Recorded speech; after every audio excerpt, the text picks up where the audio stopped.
Pada tahun 2003, di masa pemerintahan Presiden Megawati Soekarno Putri, Indonesia resmi melunasi sisa utang kepada Belanda sebesar 312,65 juta euro.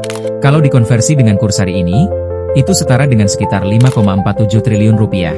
Dan kalau mundur ke tahun 1949, total utang yang disepakati Indonesia untuk dibayar kepada Belanda adalah 4,3 miliar gulden atau sekitar 1,95 miliar euro saat euro mulai diberlakukan. Uangnya kita yang bayar.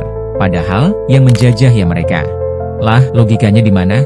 Indonesia dijajah ratusan tahun, hasil bumi disedot, kekayaan alam diangkut lewat kapal dagang VOC dan perusahaan kolonial. Lalu saat kita merdeka, kita malah diminta bayar biaya administrasi penjajahan, bayar biaya perang Belanda, bayar administrasi kolonial, bayar bangunan pemerintahan mereka di tanah kita sendiri. Seperti orang yang rumahnya dirampok, lalu disuruh bayar biaya alat-alat rampokan, padahal yang dirampok rumahnya sendiri. Dan saat pelunasan itu dilakukan, Presiden kita saat itu, dengan ekspresi khas yang tak tergoyahkan oleh sejarah, melunasi utang itu tanpa protes. Tapi pertanyaannya sekarang, kenapa negara merdeka ini malah membayar kepada penjajahnya? Kenapa kita setuju dengan utang itu di awal kemerdekaan? Dan, siapa saja tokoh bangsa yang menandatangani sejarah paling tidak masuk akal ini? Mari kita buka kembali halaman sejarah yang paling dirahasiakan apalagi TV nasional.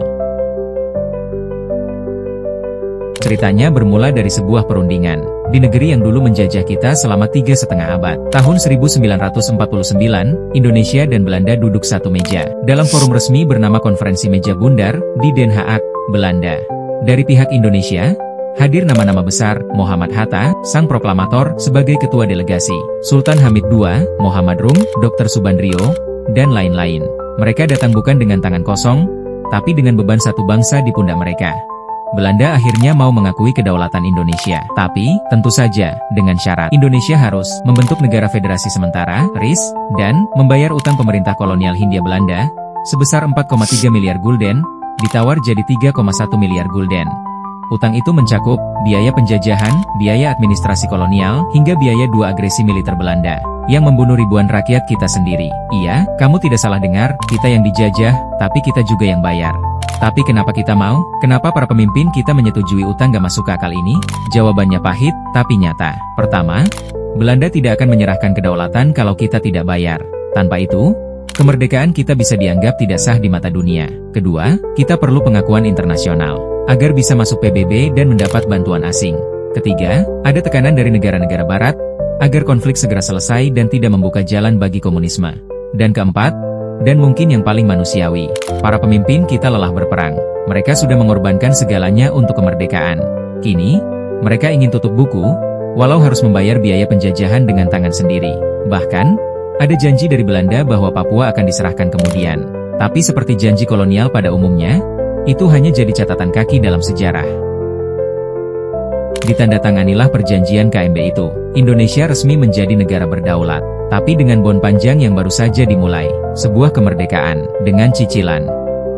Tan Malaka sudah jauh-jauh hari memperingatkan kita lewat bukunya, Madilog, Naar de Republik Indonesia, dan Gerpolek, bahwa kemerdekaan sejati bukan hasil diplomasi meja bundar, tapi hasil dari perlawanan massa, senjata, dan revolusi. Dalam pemikirannya, menyetujui kompromi dengan penjajah hanya akan menunda penjajahan itu dalam bentuk baru. Ia menolak bentuk federasi, menolak utang kolonial, dan menolak semua bentuk kemerdekaan yang diatur oleh Belanda. Ia percaya, kemerdekaan adalah hak, bukan barang dagangan, apalagi dibayar pakai utang dari darah sendiri. Tapi suara seperti Tan Malaka terlalu keras untuk zaman itu. Ia dilenyapkan, disingkirkan dari forum resmi, dijauhkan dari sejarah resmi. Dan yang tersisa, hanyalah perjanjian damai yang mewariskan cicilan sejarah. Setelah Soekarno menolak membayar utang warisan penjajah, pemerintahan Soeharto pada tahun 1966 menyepakati kembali pembayaran utang tersebut sebesar 1,13 miliar dolar AS. Pembayaran ini dilakukan secara bertahap melalui skema cicilan selama 35 tahun, dimulai pada tahun 1968 dan dijadwalkan selesai pada tahun 2003. Pada masa Presiden Habibie, 1998-1999, Indonesia menghadapi krisis ekonomi yang parah. Utang luar negeri meningkat tajam, mencapai sekitar 938,8 triliun rupiah, atau 85,4% dari PDB saat itu. Namun, tidak ada catatan spesifik mengenai pembayaran utang kepada Belanda pada masa ini. Ketika Abdurrahman Wahid, Gus Dur, menjabat sebagai presiden, 1999-2001, Beliau dikenal kritis terhadap utang luar negeri dan kebijakan lembaga keuangan internasional.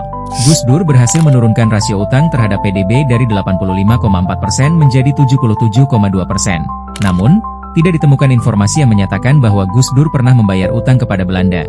Namun dengan adanya dinamika politik pada masa ini Presiden Gus Dur lengser dan digantikan oleh Megawati Soekarno Putri.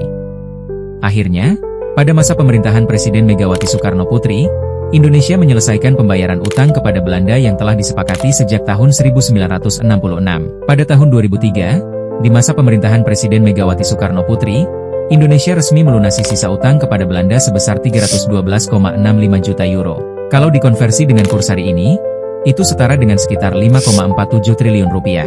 Dan kalau mundur ke tahun 1949, total utang yang disepakati Indonesia untuk dibayar kepada Belanda adalah 4,3 miliar gulden atau sekitar 1,95 miliar euro saat euro mulai diberlakukan. Pada musim panas 2003, diumumkan bahwa Indonesia telah melunasi pembayaran utang tersebut, dan kantor administrasi yang bertanggung jawab atas penyelesaian masalah ini dibubarkan dari Bursa Amsterdam pada bulan Maret 2003. Dengan demikian, Indonesia resmi bebas dari utang kepada mantan penjajahnya, setelah lebih dari setengah abad merdeka. Kalau kamu juga ngerasa ini gila, bantu sebarkan, subscribe dan share. Dulu, kita dijajah oleh bangsa asing, dipaksa membayar utang atas penjajahan mereka. Kini, ironi itu berlanjut, namun dengan wajah yang berbeda.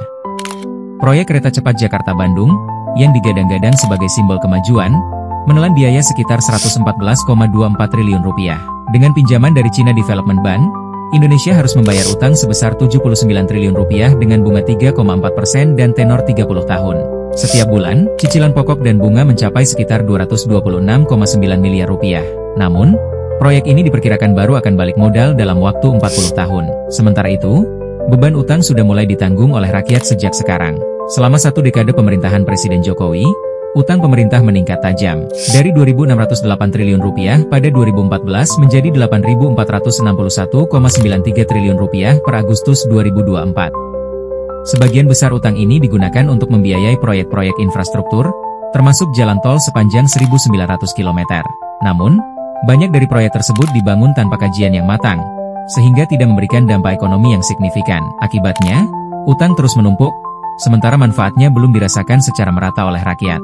Ironisnya, kita kini menghadapi situasi di mana pemimpin kita sendiri yang memaksakan kebijakan utang, dengan dalih pembangunan.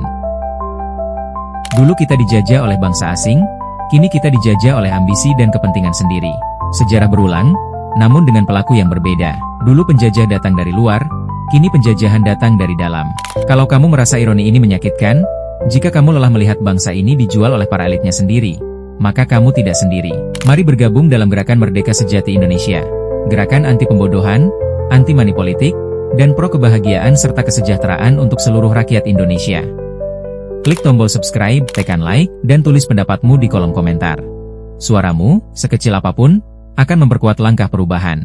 Jangan biarkan sejarah ditulis oleh para perampok berkemeja putih. Saatnya rakyat cerdas mengambil kendali. Merdeka sejati, bukan sekadar kata. Ini perjuangan.